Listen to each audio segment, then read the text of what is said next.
Synchronicity University is proud to present some of the most brilliant astrologers on the planet, and you've got a little time left to join our September programs for as low as just $5 a class, an unheard of rate to learn from these astrologers. Learn more and sign up now at synchronicityuniversity.com. Links below.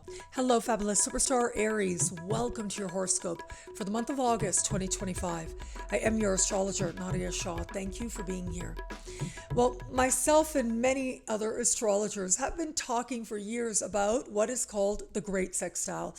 This is a major configuration of harmony that is set to help us to transition from one world that we started the 2020s with into a whole other world once we get to the later part of the 2020s. It is 2025, but definitely 2026 that is a huge part of the transition, and it is the Great Sextile that is at the center of it. And it is this month that we get mighty close to exact in all of these huge energies that are at play. It is what I'm calling the near Star of David, right? The Star of David configuration in the sky is this larger configuration of harmony, but it's got some tension in it as well. Well, we're just like one placement off from perfecting this star. But like I said, it is near and we get close, and there's a lot of opportunity here for things to change very dramatically for the collective, yes, but certainly in our own individual journeys as well. Now, for you, you are likely to feel this energy that much more powerfully because it is going to be, as we step into this month, in the first days of the month, Mars, your ruling planet changes signs, moving into your opposite sign. And this is what sets off this larger harmonious configuration. But really, we feel it very strongly under the light of the new moon, which takes place on the 9th of this month. Now, this new moon is happening in a friendship part of your sky and isn't directly part of this larger harmonious configuration. But if you want to understand something of what is changing, what your opportunities are, and how much it is that you might be moving in brand new directions, well, it is this full moon that just might point the way, and who is meant to be there with you along the way. And I say that who is meant to be there because this is a friendship part of your sky.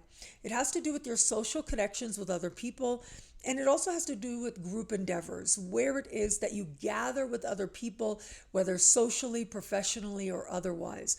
It has to do with how whom it is you know might open up greater opportunity for you or maybe facilitate more profound personal change. But when you look at the full moon energy in and of itself, well, the full moon nor the sun aren't really speaking with other power players in the sky.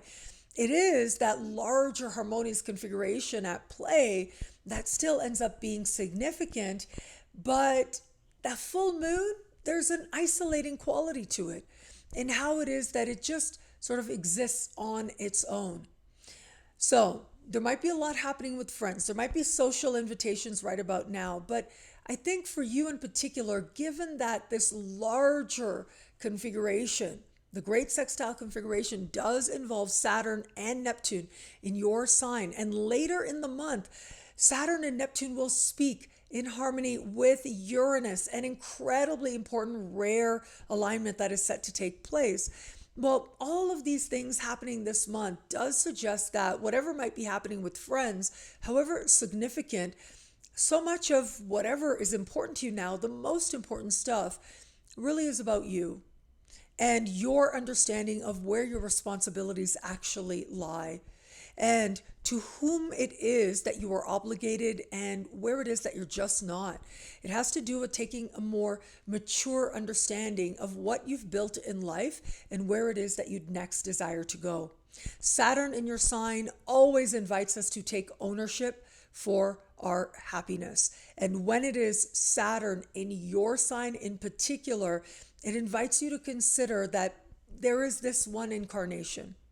Yes, the soul is forever, without a doubt. You've got Neptune in your sign. That is also something that you're learning. However, Saturn is saying, honor the physical incarnation. Honor the fact that as you have a soul, so too do you have a finite amount of time that is only here for a certain amount of time. What are you going to do with it? How are you going to actually, in a real way, live it so that it aligns you with meaningful happiness and not just escapism?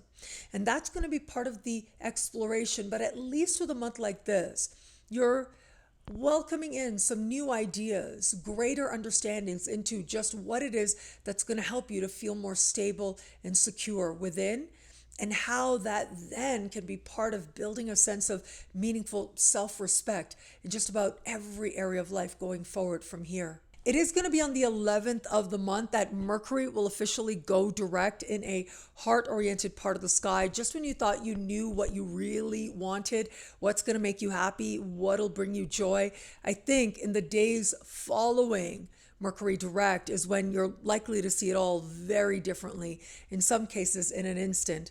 Now, you add to this the fact that the following day, on the 12th, we're going to have Venus meeting Jupiter in the sky. Now, this is sometimes called the most romantic day of the year. I'll talk about love in just a little bit.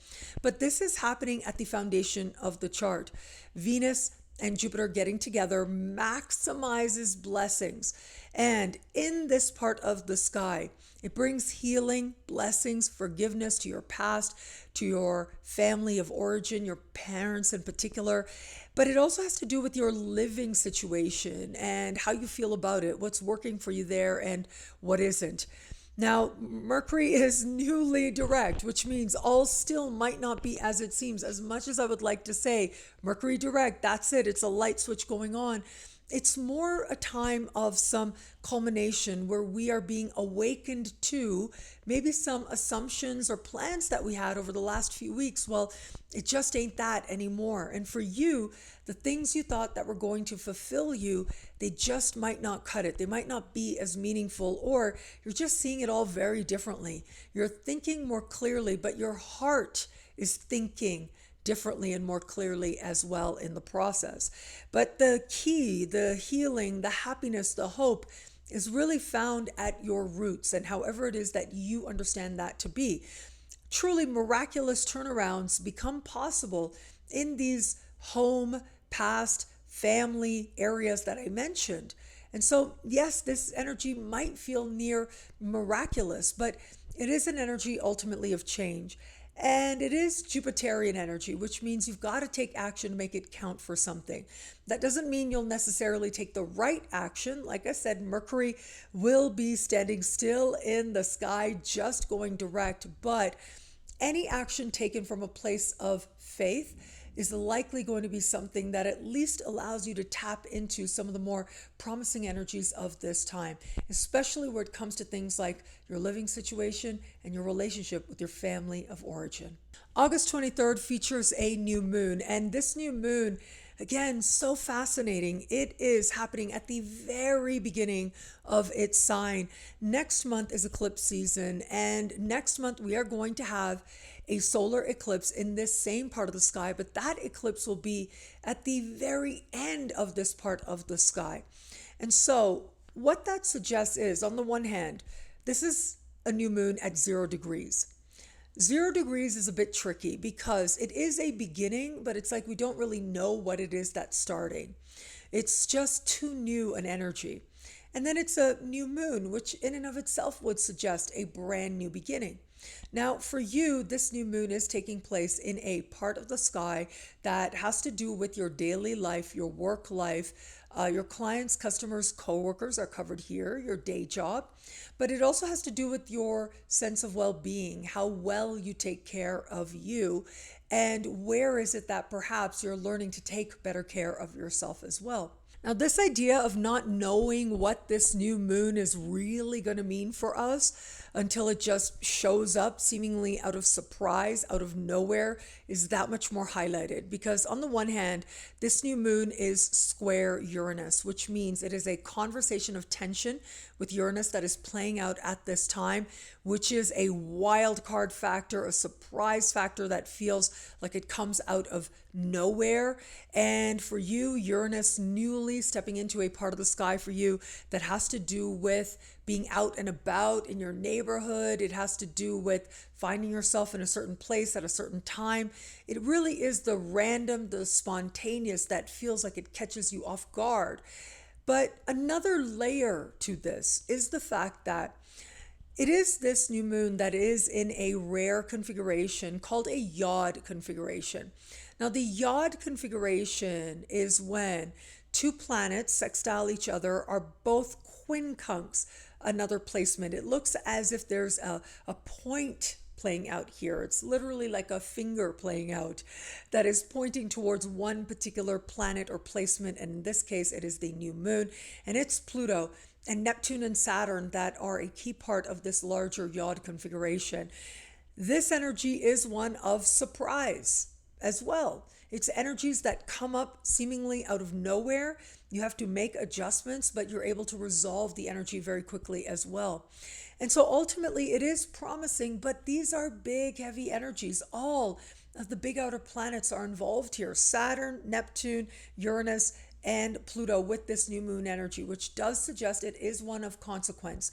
Even if it is at the very beginning, even if it represents a beginning that we don't know what to make of just yet, there are likely to be surprise factors for you in particular where it comes to your workplace.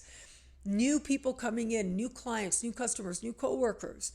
And that takes you aback, or it takes you by surprise, or you're not really sure what you're going to do with it just yet. Or it could be that all of a sudden you've got to pay attention to your health and your sense of well-being, and where it is perhaps you need to take the best of care of you. The great thing with this energy, though, is it is, as I said, a beginning. More has yet to be revealed. And when we have strong energies like this, it means truth and it means empowerment as well. So stay open to the right answers for you. As much as things might come on quickly, resolution could find you just as quickly as well. Now, where it comes to matters of love, the most romantic day of the year is happening this year on the 12th. And when we have the most romantic day of the year, when Venus meets Jupiter, it's a time of magnification of faith in love. But it's also a time of some change, some transition, some need to be more deeply honest with ourselves. Now, here's another layer of consideration. Mercury retrograde season, this entire season, is taking place in a part of the sky for you that has to do with romance, dating, and what the heart is truly wanting, what love is for you. The most romantic day of the year takes place with Venus and Jupiter at the foundation of your chart, which means love and the past are intimately tied. So for those of you open to meeting someone new, I see this energy working a couple different ways. It could be a reconnection with someone from the past, and it helps you to understand what your heart is truly wanting. It's almost as if you might have been seeing the past more nostalgically than it deserves. And in an instant, you are invited to get really honest with yourself about what it is you're really wanting in your heart of hearts. Now, also possible here is a flirtation comes up, and it helps you to see the past very differently in a way that ultimately brings enough healing to help you to move forward. For those of you just starting to date someone, I do think the crux of it is, how comfortable do you feel with this person? How at home do you feel with them or not? If the comfort is there, well, it becomes that much more likely that it's going to feel as if there is a pathway forward, a pathway towards meaningful connection. Now, I will say with Venus and Jupiter conjunct here as a possibility, and it is possible that some Aries might just set up house seemingly out of nowhere very quickly with someone that you're just getting to know. You know, I like to say pace yourself and be yourself, but it does look like if there's been any confusion, if there were breakups, for example, this is where they clear up very quickly, and it could have you feeling more connected. But the other possibility is, well, whatever current situation with this person is, well, it could have you realizing how perhaps it represents something from the past, or how the past is entering the present, and where that's working for you and where it isn't. And for those of you in an established bond, for the overwhelming majority, if you live with this person or want to live with this person, there's healing, there's hope, there's clarity, there's feeling the love on offer. Creating a home that feels comfortable and secure for the two of you together becomes that much more likelihood. There is going to be that small percent. If you felt for a while you might not be in the right relationship for you, it's going to be once Mercury goes direct that you'll understand more clearly what you're feeling and what it is perhaps you might want to do next. What I love about this week for you, there's so much here. It is a powerful and meaningful astrological moment. I am going to say, well, I think for all of us, it really comes down to the most romantic day of the year. It's really a day when the ancient benefics meet, right? It is the ancients who believed that Venus is the lower benefic and Jupiter is the higher benefic, and the two of them getting together once a year. It is a magnification of blessings, a time of faith, and a time of change. For you, it's taking place at the foundation of the chart. Home and healing and heart, it all goes together now in a way that ultimately is likely to feel very fortunate to you. Well, thank you so much for watching. You can get a video like this each and every week for each and every sign for as low as just $3 a month with Choose Your Membership rate. Higher tiers get you things like all access passes to Synchronicity, university events, consultations with me, and so much more. All of this in the Superstar space at NadiyaShahSuperstars.com. Links are in the description below. And thank you again for watching. It'll be a great month. Enjoy.